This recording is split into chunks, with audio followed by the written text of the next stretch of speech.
Influencing popular culture, politics, and everything in between. The local station takes you ringside as we discuss the crazy world that is professional wrestling. This is Going Ringside with The Local Station. Well, we're excited to be joined again, kind of, by Blake Monroe. Blake, thank you for joining us on the show today. Of course, thanks for having me. A lot of changes in your life. You were new to NXT, a lot of excitement. Talk to me about everything going on in your world right now. I mean, it's definitely been a huge change. Obviously, I've been an Orlando girl since I moved to America, but to join WWE, which is the biggest wrestling company in the world, and the fans are loud, and there is a lot of them, and kind of experience just the WWE universe has been amazing. So it's definitely very exciting. It's definitely a huge change, but I feel like I'm rolling with it. I talked to you a long time ago, and I think you had told me WWE is a dream. That is the mountaintop. Yeah. You were here. Has that been exciting for you? It's been amazing because I've wanted to be a WWE superstar since I was a little girl, and I feel like not a lot of people get to achieve their childhood dreams, and I know definitely along the way people were like, she'll grow out of it, like she's gonna figure it out, and I did it, and I've always wanted to be a WWE superstar, and I feel like I've had such an amazing journey in wrestling that's taken me all over the world. I lived in Japan, I'm from England, and to now be in America and to be in WWE is a dream come true, literally. The glamour continues. I saw you and Jordan Grace, I think, getting a massage and makeovers recently. Yes. Yeah, I mean, if everyone is free afterwards, we can all go. You know, that's my day out, is going to the spa. We get our nails done, get a little massage, get a makeover. So you are here now, and there was a lot of talk and a big unveiling, Blake Monroe. Mm-hmm. Can you say anything about that, or that name? So Blake is actually my niece's name, and she's just everything I feel like I was as a kid. I just see it in her, and I see that childlike wonder, and I feel like it was just the perfect name to choose. And then Monroe was actually the first wrestling name I ever chose, and then I decided to just use my real name. I wondered, is it a throwback to Marilyn? I don't know why I came up with it. I have it in a notebook from before I had my first match. So it's not necessarily a Marilyn Monroe throwback. I mean, maybe that's what I was thinking at the time. 2018, I can't remember, but I had a list. Some were pretty bad, but there was Monroe as like a first name was what I liked. And then when we were coming up with ideas, I was like, you know what? I feel like Blake is kind of like a boy and a girl name, and then to put it with something like Monroe was just different, and people are gonna love it, they're gonna hate it, but that's the glamour. So the glamour is here. Mm-hmm. How does the glamour change NXT? I mean, we've already seen what I did to Jordan Grace. I feel like I'm upgrading NXT, making it a lot more glamorous, but I pretty much take over any show that I'm on, so you can expect NXT to become much more glamorous, which is what I said in my debut. Jordan Grace and you, I'm just going to be blunt, could not be more opposite, but it's almost like she's your project. Yeah, but opposites attract, and I have chemistry with everybody. There's no friend I won't have. I'm the best friend a girl could have. And I just feel like I love everything about Jordan Grace. I just think she needed a little glamming up, a little fun. I feel like she's very tight, you know? So I just wanted to loosen her up a little bit. Now that you are here, are there anyone you have your eye on? Dream fight, dream match? Well, when I debuted, I said I would be the next NXT Women's Champion, so however things turn out after Evolution, I'll certainly keep my eye on that. And I definitely have a problem with Fatal Influence. I feel like they've been a thorn in my side since I debuted, and the glamour doesn't take it lying down, so that's their biggest mistake, and I will deal with every last one of them. Fatal Influence has just been a problem. They're obsessed with me, but in a negative sense, you know? So you were just starting into the world of WWE. Who knows how far it's going to go. Are there dream matches with anyone down the road? I mean, I have a lot of dream matches. I've been wrestling for a long time. I've been a fan since I was a child, so there isn't really a match I would ever be unhappy to have, but I mean, I definitely want to wrestle Nikki Bella because here's the thing. Nikki Bella is my mom's favorite wrestler. My mom doesn't like wrestling. I'm her child. I'm literally a wrestler. She's not interested in wrestling, but she loves the Bella twins, especially Nikki Bella. So I just have a little bit of an axe to grind there, and I will be seeing Nikki Bella. So does that mean you're her second favorite wrestler? I don't even know if I made the short list. I just know it's Nikki Bella. I know she has a Nikki Bella shirt. She doesn't have a Blake Monroe shirt. So that sits personal with me. And if I remember right, you have won titles all over the world. You've been a star coming in with such star power to NXT, that's a big deal. Oh, thank you. I mean, I try to make sure that as a wrestler, I stand out as much as possible and I bring something new to the table. I feel like there are actually Olympians here. There's the best of the best in the world, and it's like, how can I make sure that I stand out next to these, you know, gold medalists, bronze medalists? I don't know. So I need to make sure that I'm bringing my A game and bringing something different, and nobody is as glamorous as me, so I'm going to own that. The glamour's the thing I can't get my mind around, because you are dressed to the nines right now. You look better than everyone.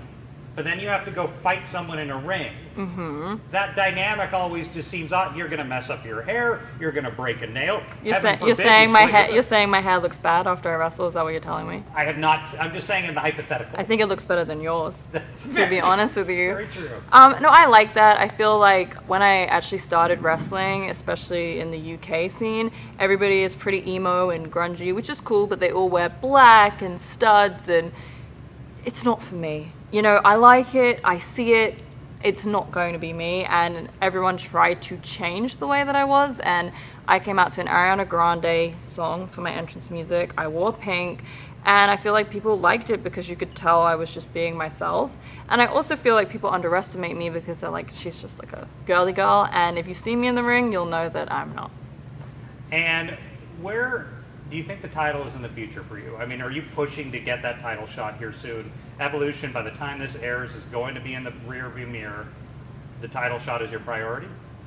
My goal is to make NXT all about the glamour, whichever way that happens. I know that we have the North American title, we have the women's title, and I have my eye firmly on both, but right now my primary goal is dealing with Fatal Influence, and once I'm done with them, we'll see where the chips fall, and I'll make my move. Well, the person who's influenced this is the boss, and that would be Ava. She is kind of the new boss. What has she been like to deal with? So I thought we were cool because, you know, she gave me like a really big contract signing and kind of, you know, I was like, this is my kind of girl. And then she said she would announce the Battle Royal for Evolution, and I said, I'll get you a Labubu. She's like, okay, cool. I got her a Labubu. I'm not in the Battle Royal. So to me, I feel like we might have a little bit of a problem, but she's also the boss, so I'm gonna keep it sweet for now. For now, but she owes me a Labubu or some kind of favor. So you're an Orlando girl. You're a Central Florida girl, but not originally from here. Talk to me about being acclimated to. I don't know if I like Central Florida girl. I feel like it reminds me of like Florida man. And if there's a Florida man in the news, it's never good. But so I am a London girl, but Orlando is my home. Ever since I moved to America a few years ago now, it is my home, and I love it, apart from the thunderstorms, which we're kind of having right now. It is great. It's sunny. There's lakes. There's, you know, a great life. The roads are really wide, so if you're like me and not the best driver, it's ideal. I can't really park a car, but luckily here the spaces are like for 2 cars. I'm still wonky, but I'm in there, you know? Blake, so you have become the face, the glamour in NXT. Talk to me about your impact and the excitement of coming to the new company. I mean, I think the exciting thing about WWE, and especially NXT in particular, is you never know what you're going to see when you tune in.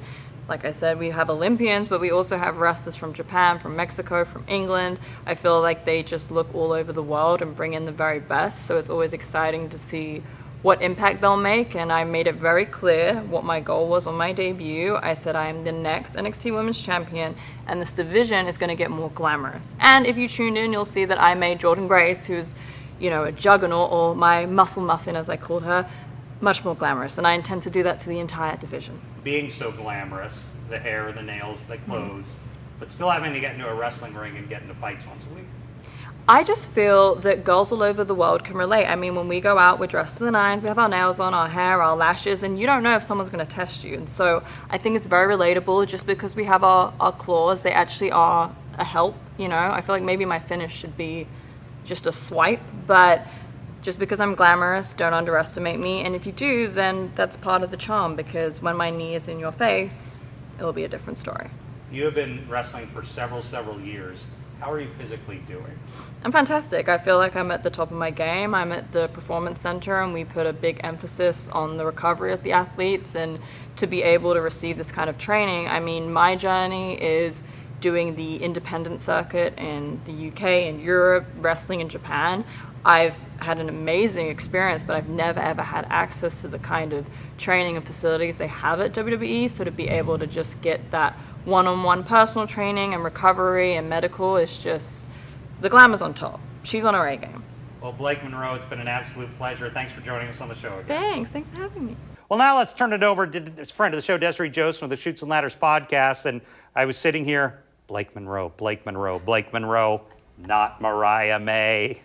Are you having that struggle too? I'm getting better, but I still say Mariah May. So you were there as we talked to Blake. What do you think? I know you were marking out off camera there throughout this. I was super cool, super cool. You were trying, but you ran to get a picture. You didn't try and get a picture with any of the other NXT stars on your own.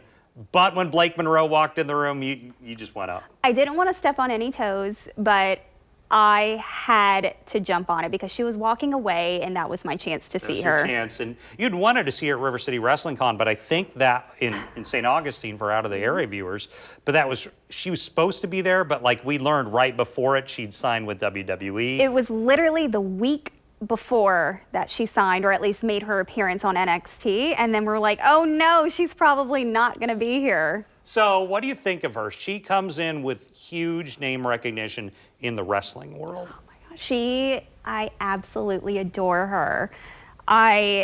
She is just so talented in the ring. She's only been active in the States for 2 years. So we had her on as Mariah May months ago, and off camera, I kept saying to her, well, on and off camera, I kept saying, you're a big celebrity. She got really self-conscious, said, I'm not that big of a celebrity. I'm not that famous. It's happening for her. She is so loved by so many.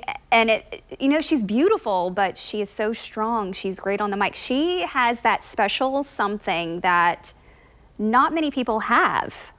Were you surprised they brought her to NXT? No. I don't think so. Why? Because it was weird to me. She was world champ at AEW, and I understand the AEW dynamics. Yeah.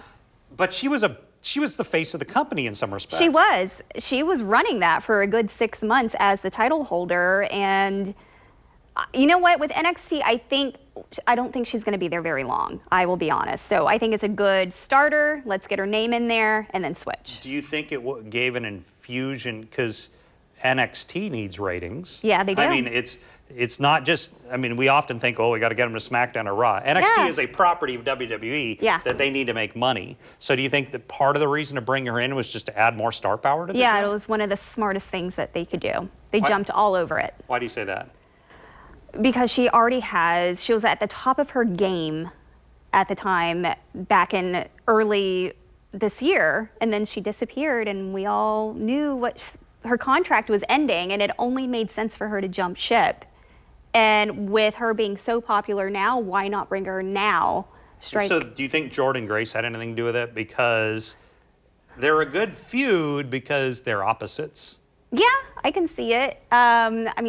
It would be nice to have that very feminine, girly girl go against that monster of Jordynne.